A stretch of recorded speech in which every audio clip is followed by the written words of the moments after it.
Thanks for listening to the AZ Wildcats Podcast. I'm your host, Mike Luke, just coming from the eye doctor. All right, joined by Jason Scheer. Hello, Jason Scheer. How are you doing? Splendid, Michael.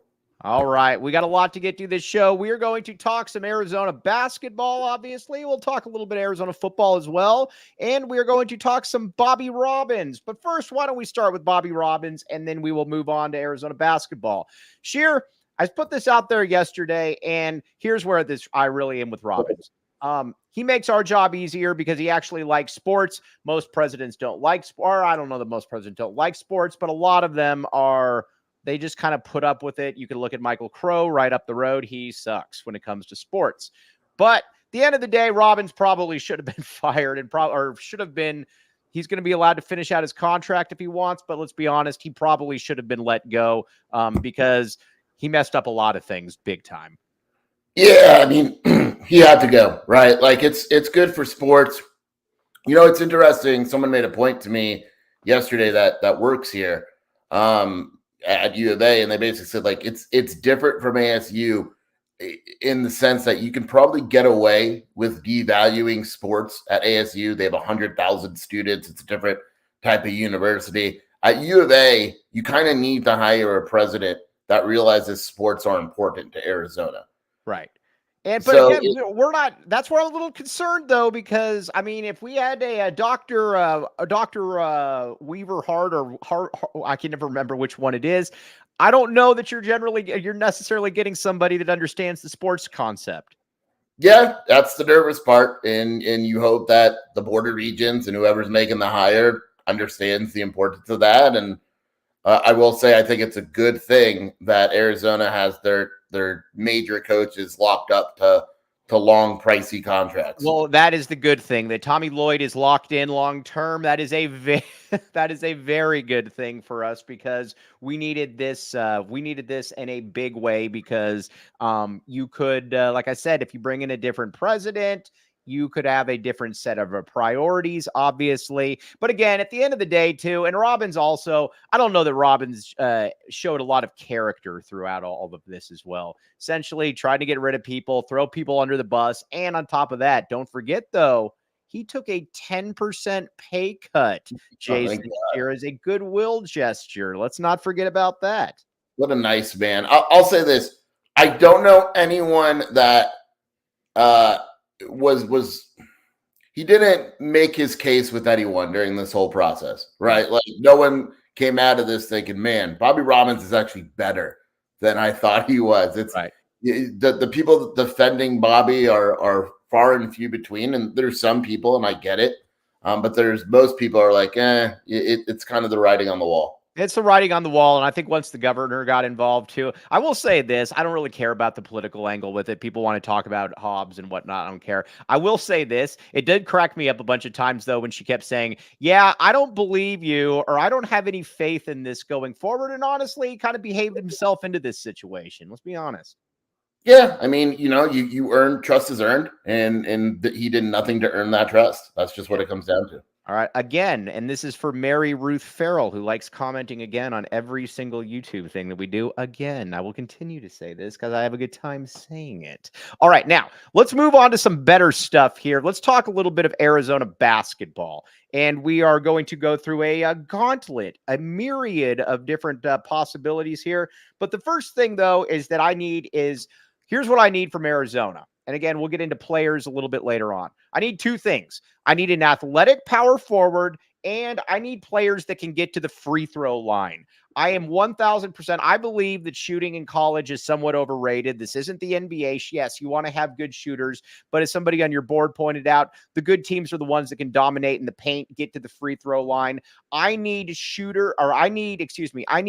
an athletic four-man, and I need more players that can make plays off the bounce. We saw it against Clemson when Arizona attacked Clemson. That's when they got Clemson on the ropes. When Arizona just started chucking up threes, that's when Clemson came back. Those are the two things that I need, Scheer.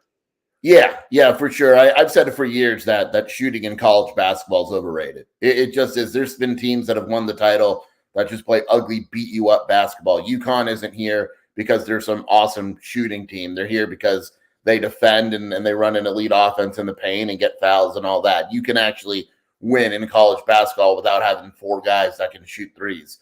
It is an equalizer like Alabama, but there's ways to win without it.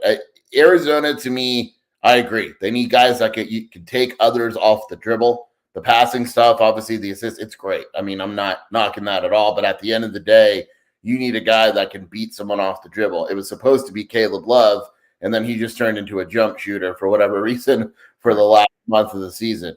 You need a guy that can beat his defender in a variety of ways, one-on-one. And, you know, the 4-man that Arizona's looking for, he's got to be really good. Like this has to be a plug-and-play, big minutes type of dude, because when you look at what Arizona's losing offensively, you know, like I love Keyshawn Johnson. This guy has to be a much better offensive player than Keyshawn, in my opinion. Yes, I would agree with that. And we're going to get to some names here in a second because, again, not saying that we have any insight on this, but some names that are certainly in the portal. Now, but back to this, look at Jaden Bradley, for example. Jaden Bradley was the only one that was able to keep Arizona in the game against Clemson. Now, again, I don't want to say that Jaden Bradley is Allen Iverson, but Jaden Bradley was able to get to the basket, and also, it kind of slows the game down. What we've also seen, too, with Arizona through 3 seasons is that they shoot a good percentage from 3-point range during the regular season at times.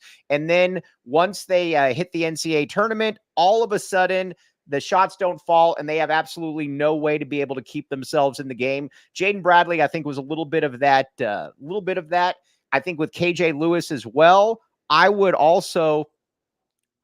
those are the types of guys I need. I need more players like that, but I need guys that can get to the free throw line. I need guys that can get into the paint. And look at it this way. You've had 3 straight years essentially at the point guard spot where you've had point guards that don't shoot free throws. That is just really, really difficult for me because it also indicates, too, that you don't have players that are driving. You don't have players that are aggressive off the bounce, and that makes you easier to defend.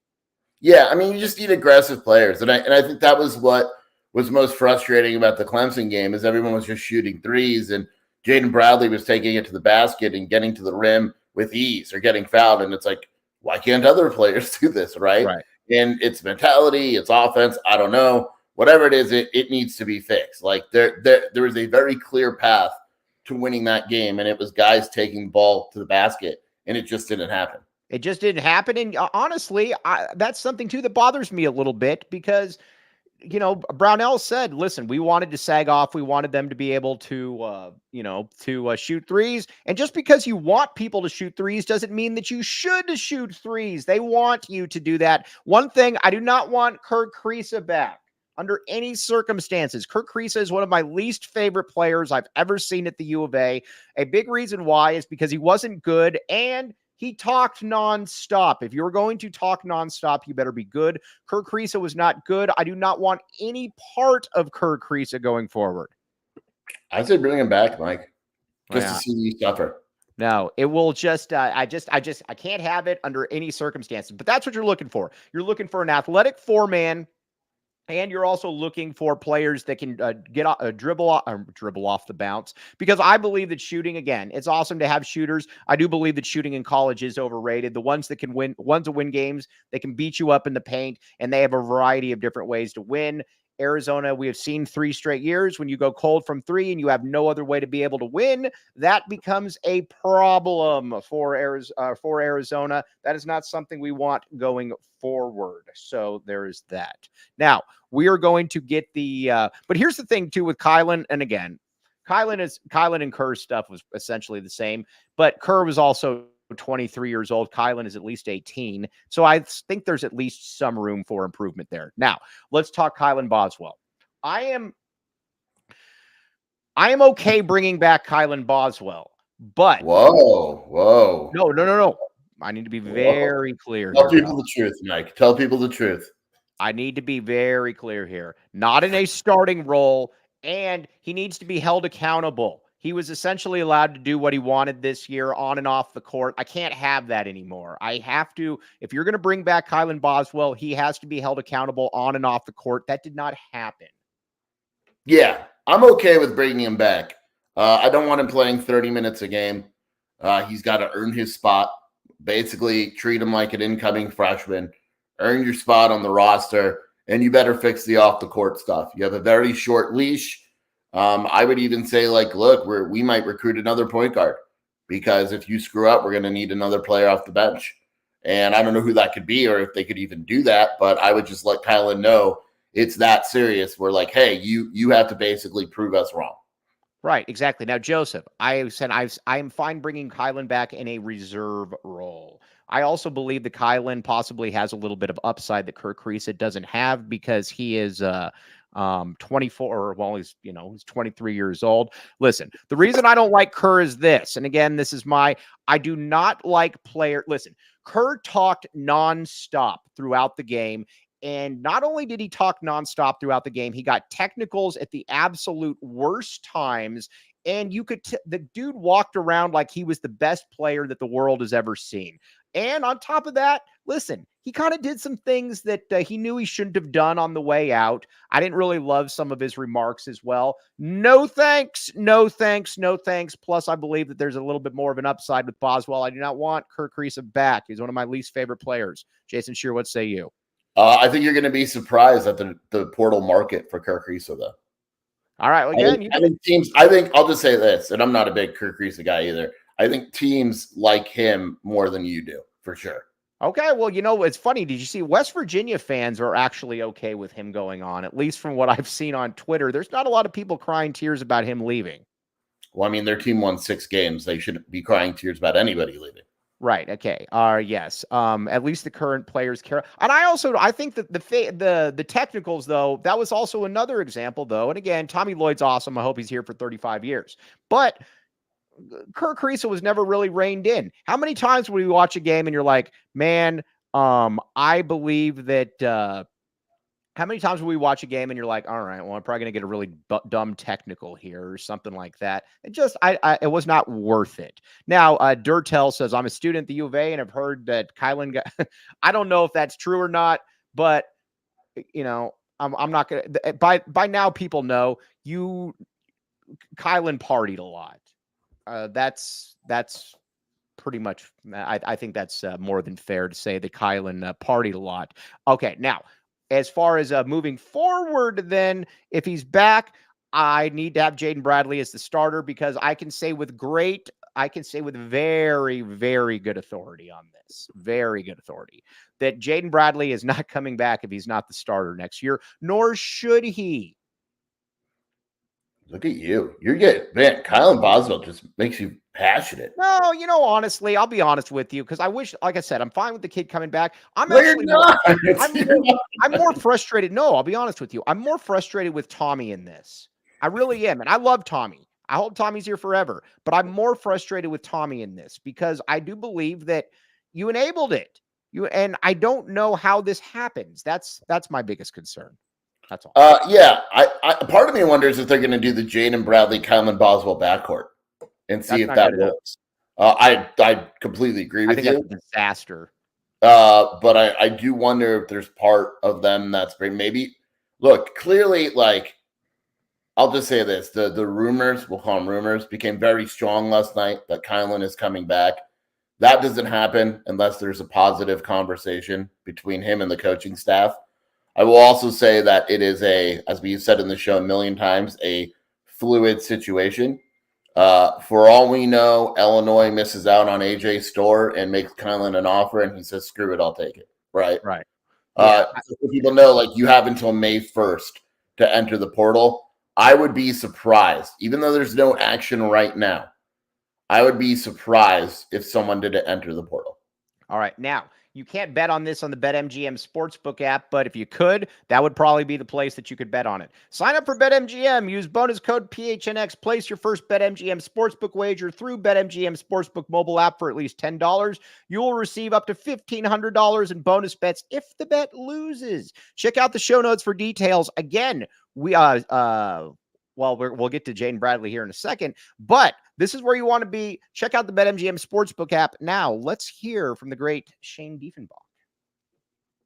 Bets expire in 7 days. One new customer offer only. Gambling problem? Call 1-800-GAMBLER. Available in the U.S. Call 877-8-HOPE-NY, 467-369 New York. Call 1-800-327-5050 Massachusetts. 21 plus only. Please gamble responsibly. Call 1-800-NEXT-STEP Arizona. 1-800-BETS-OFF Iowa. 1-800-981-0023 Puerto Rico. First bet offer for new customers only. Subject to eligibility requirements. Bonus bets are non-withdrawable. In partnership with Kansas Crossing Casino and Hotel. See BetMGM.com for terms. U.S. promotional offers not available in New York, Nevada, North Carolina, Ontario, or Puerto Rico. All right, now there's that. Now, besides the BetMGM Sportsbook app, Scheer, have you placed any wagers on the BetMGM? We know somebody that bets on baseball on the BetMGM Sportsbook app. Ooh. I'll probably bet on the Final Four. I don't touch baseball. You have to be a maniac to bet on baseball. By the way, did you see who was at Circle K yesterday on his Instagram story? Yes, and and he posted that right after the Boswell stuff came out. Your boy's loyal. Your boy's loyal. He backs the K to the fullest degree. At the Jaden Bradley, got to give him a lot of credit here. Join the inner circle for free, like I'm assuming Jaden Bradley did. And again, terms and conditions apply at participating locations. Visit circlek.com for details. Again, Jason Scheer, are you part of the inner circle? I believe you are. Of course I am. What a silly question. All right. Now, everybody else on here, you should be part of the You should be part of the inner circle. It is a very, very good thing.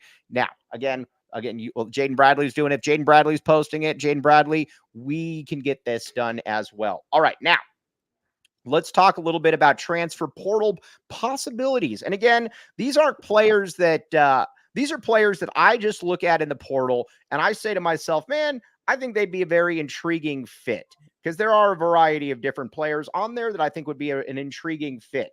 Now, we're just going to go, we'll go player by player, Jason Scheer. We talked about the power forward position. Trey Townsend. I like Trey Townsend. 17 points, 8 rebounds per game. Lit up Kentucky in the NCAA tournament from obviously from Oakland. What say you about Trey Townsend at the power forward, Jason Scheer? Yeah, I mean, he's awesome. I actually don't know how much he fits with Arizona's offense overall, but he's obviously very good, and you take him if he wants. Declared for the NBA, so you're going to have to wait and go through that process. But yeah, I mean, he's the guy where, you recruit him and you take him and all that. You would take him if Trey Townsend was your starting power forward, you would be more than okay with that. Probably, yeah. Yes. Okay. We agree with this. All right. Now I will say this: he's not necessarily what you think he is, Mike. He's only 6'6". I'm fine with that. Keyshawn was only 6'7". Keyshawn was significantly more athletic. Yeah, I know. I'm all right with it. I'm just saying, man, that I've seen him. I saw him on a big stage. I'm okay with it. Again, is he ideal? No, but I get it. I would be okay with that one. I would take him over Brandon Angel. How about that? That's fair. All right. Fair. Yes. Maxim Reynaud is not coming here. He is a center. He will not be coming here. All right. Now, some other players that we need to talk a little bit about. Jordan Pope. Everybody wants to talk about Jordan Pope. Scheer does not like Jordan Pope. Scheer was messaging me yesterday saying, why do people think that Jordan Pope is the best guard in the country? Nobody says that, but he's a guy that averaged 17 points per game in the vaunted Pac-12 this year. No. The board, the message board, and I have people in the comments that'll confirm this. As soon as he entered the portal, they're like, oh my God, we have to get this guy. Like, this guy's the greatest player of all time. He's good. He's absolutely good. I think people just need to calm down a little bit. Would I take him over Boswell? Yeah, of course I would. But is he? I don't think he's a point guard either. I think he's an undersized. We already got Jaden Bradley. We don't need a point guard. We need somebody that can score. He's never played. He played point guard 99% of the time for Oregon State. Hey, well, but again, coaches can just lie about stuff. Just say we run a 2-point guard system. Yeah, but people I don't think people understand how recruiting works. They're like, well, why wouldn't he want to play for Arizona? That's not how. Maybe he wants to play point guard. Maybe he wants to go get paid. Maybe he wants to play on another bad team and put up 30 shots. You don't just say, well, boy, Arizona's nice. Why don't you just come there? There's so much more that goes into it. Ooh, so you're saying there's stuff behind the scenes that goes into it. Would you take Jaden Bradley or Jordan Pope? Jaden Bradley. Okay. But if I could put Jordan Pope next to him, because you're talking about he wants to play point guard. Well, but again, why can't you just lie to him and say that we run a 2-point guard system? Sure, absolutely. I don't know if it'll work. But you said that. You've said that before. It was like the Nemhart Boswell. If you're giving me the choice between Pope and Boswell, yes. Do I think Pope is some answer be all? No, I don't. I think people just need to kind of calm down on him a little bit. Yes. All right. Well, fair enough. All right. Now we got some more players to talk about here. PJ Haggerty. All right. Here's the deal with PJ Haggerty out of Tulsa. An interesting story. So somebody that had an Arizona offer, I don't know if it was legitimate or not, out of a high school. Was it legitimate, Jason Scheer? I don't think so. All right. Well, either way. Well, it said I read it somewhere, so it has to be true. So the either way, that was a guy that couldn't really get on the court at TCU. Went to Tulsa this past year, averaged 20 points per game, was able to get to the basket, something I very much like, and could shoot a little bit. I would take PJ Haggerty. What say you? Yes. Yeah, he would be one of my top priorities. Free throw rate, he was 10th in the country in getting to the line. He gets steals. His assist rate was high. He was absolutely fantastic for Tulsa. I mean, really good. He, to me, is easy. No-brainer. If I lose a player because of that, so be it, as long as it's not KJ Lewis. And then I start looking at a perimeter, and I start thinking to myself, you know what, this is very appetizing right here, because you have Jaden Bradley, you would have PJ Haggerty, and you would have KJ Lewis. I can win some games with that lineup, Jason Scheer. He's exactly what we were talking about. He doesn't shoot threes. He shot 28%. He only shot 2 a game. But he gets to the line. He got to the line 10 times a game. Right. That's crazy. Awesome. I mean, yeah, he's the real deal to me. And again, we need players that can make plays off the bounce. I'm going to keep going with this. This is not the NBA. I keep getting people that say, well, they're bringing up some NBA algorithm. This is college basketball. Most teams can't shoot when it comes down to it, especially in big times. You got to have players that can get to the rim. That's what it is. By the way, every time somebody says, I want Malik Mack, I think they're talking about Malik Monk. And I'm like, I would take him. I just don't know that he's got any eligibility left. That is the. I have a guy that I want that I think you might know him. He's from Omaha. His name is Frankie Fiddler. Oh, I saw Frankie Fiddler. It's a great name. Yes, would you take Frankie Fiddler? Fantastic name. But second of all, he's got pretty damn good numbers. His numbers are awesome. I noticed Frankie Fiddler yesterday. That sounds terrible. But no, I saw that. Also, I'm not sure this show is prepared for Arizona to add a guy named Frankie Fiddler. If you added Frankie Fiddler, yeah. I mean, I don't even know where we go from there. Also, Bronny. Getting people that are asking about Bronny. I don't believe that Bronny is going to Arizona. No, I people thought I was kidding, and I would say that right now Duquesne is the leader if Bronny enters the portal. Right. Because, again, you've got Drew Joyce as the coach there. It makes sense. He wants Drew Joyce. LeBron trusts him. Right. There's options there. That report was a little premature. Now, one other one Kanan Carlisle. Arizona fans know all about him. I would take him. I realize he's not coming here, but I would certainly take him, though. I would not. Why not? He's just not very good. His splits are really bad. I know you look at analytics and all that. They're not. His splits were like Kylan Boswell splits. He had bigger games. I think he has a lot better than Kylan Boswell. I think he had. Well, let me finish. I think he has more potential and all that. But at the basket, which is what you're talking about, he was poor. Could not score at the basket. Let's see here. Kanan Carlisle. Yeah, that is true. Either way, but he is. Let's see. How many free throw attempts did he shoot per game? Let's see here. Yeah, again, I would take PJ Haggerty over him, but that is a name that we had to throw out there because, again, he is somebody that I would be that I know people would be interested in. Those are some names, though, Scheer. Anybody else that you're thinking about? You're like, man, these people need to know some stuff. I mean, do you want guards or do you want Yeah, dude, anybody, sign them up, man. You got any more white defenders that we can bring in? I'm just curious. Would you go after Kobe Johnson? I would. I like Kobe Johnson. I've always liked Kobe Johnson. He's a good shooter. I think he's a good defender. I would take Kobe Johnson. I've always thought he's an underrated player. I think he's going to UCLA. Yeah, and so is that Oregon State kid from what it sounds like. Bilodeau? Yeah, do you like Bilodeau? He's all right. He's not terrible. He's like, he's 13-5, not bad, not awful. But those are the ones, though, that, to keep an eye on. So either way, that we did good work on this segment. By the way, Scheer, John L. Davis. Everybody's asking about John L. Davis. What say you, John L. Davis? Wouldn't you just assume he's going to Michigan? I would assume that's done. That's why I keep. I mean, he's awesome. I love John L. Davis. I actually don't know how much he fits with what Arizona likes to do. Right. But no, I like him. Yeah, okay. Now, Scheer, we need an apology out of Scheer. We need an apology. We're speaking about the West Coast. You said many times, Jason Scheer, that Eric Musselman would never clear a background check to get a Power 5 job. He gets the Arkansas job, and you said, well, that's in the SEC. They have no scruples. Then it looks like he's going to USC now. And what say you, Jason Scheer? Do you want to apologize to Muss now or later? I'll apologize now. I apologize. Congratulations to Muss for finding schools that'll still hire him. It's very impressive. By the way, joking aside, how fun is that going to be to watch him in LA? I just don't see the fit. I really don't. Yeah, but he's gonna he'll get players. You know it. I would assume so. Transfers? Is he going to have to change his thing? I mean, I would assume he'll get players. Yeah, I'm curious. I'm curious who Arkansas would hire too, if that's a good job or not.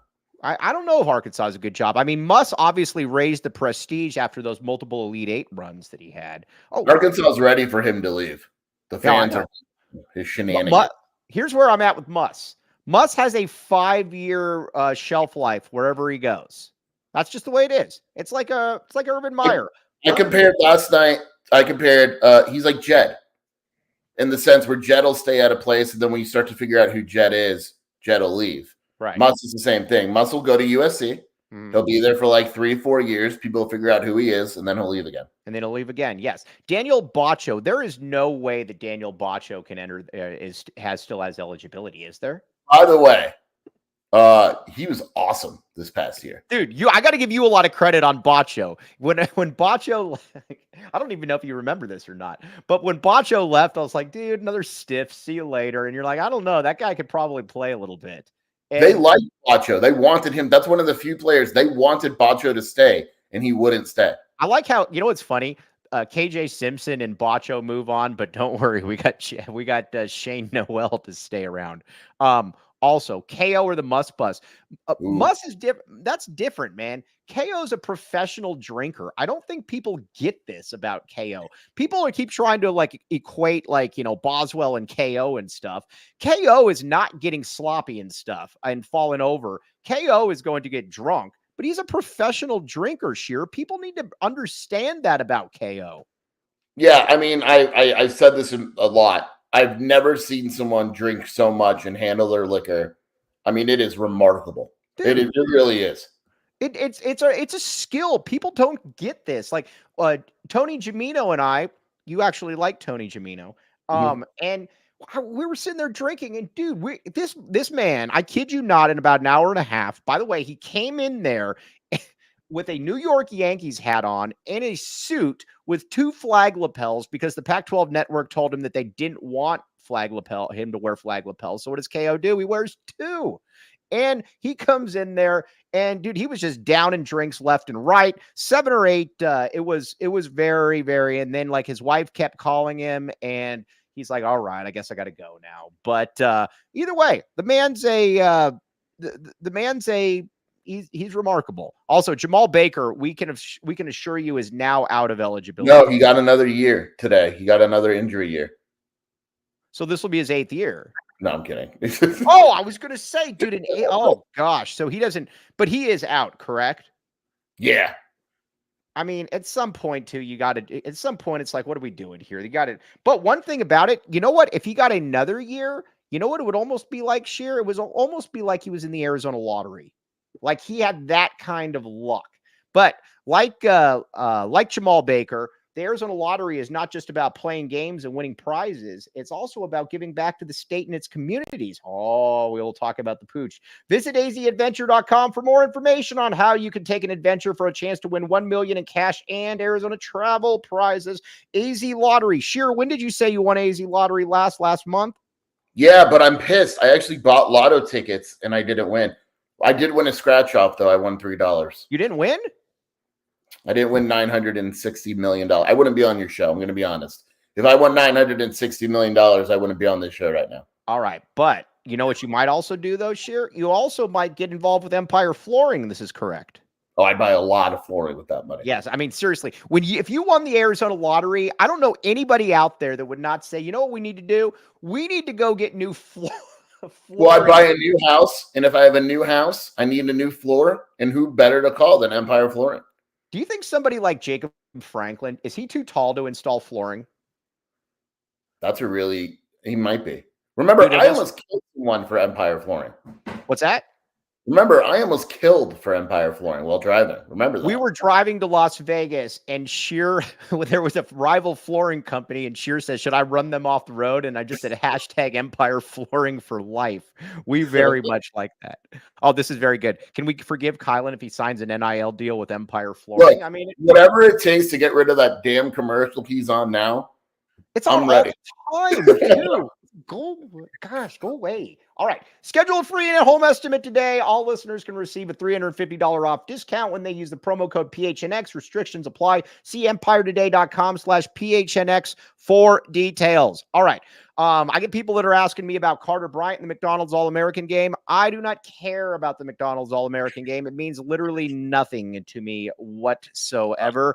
I am very much of the belief that Carter Bryant will be a 2-year player at the U of A, and that is a good thing for all entities, Jason Scheer. By the way, Tommy's LN, you see that question? Who's Arizona's all-time nefarious starting five? Ooh, that's a good one. Chance Comanche killed someone, so we might want to put him. Dude, Chance Comanche is that's your captain. Yeah, how do you forget him? He's your captain. You're all-American. That is a good one. That's a great starting five, though. I would have put Kylan in there. I really would. I wouldn't put Kylan. Like I said, Kylan. Yes, I wouldn't put Kylan in there. Turner, Siddiqui Johnson, Josiah Turner for 1,000. I would get Kylan out. I'm moving Kylan out of there. He doesn't belong in there. Kylan's issues are other issues. What was the question? I mean, we're talking about criminals here. Yeah, go ahead. What was the other one? I don't remember. Oh, nefarious wall at Arizona. I don't think Boswell's on there. We know a lot of players that have drank. They just didn't get caught. Yeah, I think the problem though with Boswell is that it's such a common. It's public. That is the issue. Is that this is happening publicly? That is that's. I think that is more the issue. Let's see. Joseph wagging his finger in Jason Scheer's face. I remember bringing up Mikey Williams and Scheer laughing at me. He'd be ready to start next to Bradley. Just saying, I do not want Mikey Williams here. Dexter Akano just entered the transfer portal. How fast until people ask me if people want Dexter Akano? Dude, Oregon State's gone. What did Tinkle do? Dude, seriously. And he's coming back for another year. Did you see the guy at I feel actually, for all this time that we kind of spent trolling some Washington State people, I feel bad that when they couldn't even lure the swim coach from like Montana State or whatever it was. Did you see that? Yeah, it was they wound up hiring the Eastern Washington coach. I mean, I guess, you got to shout out to by the way. What's 40, that? The guy they hired is 41 years old. Yeah, I mean, how about Belmont transfer Malik? I like him. Yeah, I like him. Yeah, I don't know. I like him actually. I like him. Could Noah Fafita be a two-sport athlete and play small forward? Can you imagine throwing out a 5'7" small forward? Dude, there's football players I would probably think could play ball. T-Mac could play basketball. I would assume so. 100%. Now, let's talk a little bit of football since we're at it. Jason Scheer, Jordan Washington at that running back spot. Arizona's got a loaded running back room. This is, I know Jonah Coleman left. We did not want you anyway, shoo, because, again, this is going to be a loaded running back room when everybody's there. We like this. Yeah, he was good yesterday. The running back room, a couple things. Jed Fish never let us talk, and then it's whatever. Both other coaches are like this. Jed Fish never really let us talk to freshmen. So yesterday we got Speedy Luke, Brandon Johnson, basically the running back room. Speedy is an awesome interview. We're gonna be hearing from him a lot more. I met the Texas dad. He was fantastic. Brandon Johnson is awesome. It was a really good day for the running backs. Jordan Washington was up there as well. Jordan Washington had one play where he bounced to the outside and he was gone. No one touched him. And Akina lost his mind that they didn't contain the edge. But part of it was his speed is real. It's not just football speed. It's not just track speed. His speed is real. I'm not sure that they don't find a way to use him as a freshman immediately somehow. Now, let me ask you this. Unlike the previous staff, will we actually have players that can return kicks, maybe actually return kicks? We haven't practiced that yet. We haven't seen that. They're practicing field goal unit. Special teams, to be honest, hasn't been a huge focus in terms of returning and stuff. But I don't see why they wouldn't. Right. I don't really get it. Now, the Justin Flo, Joseph is asking for a my bad. Why would I give a my bad Flo? Because again, I would love to be wrong on Justin Flo. By all accounts, great kid, does things the right way. We've had a number of coaching staffs, though, that just couldn't find a way to use him. The theory of Justin Flo is awesome. I just don't know about the practicality. But trust me, I would love to be wrong on Justin Flo.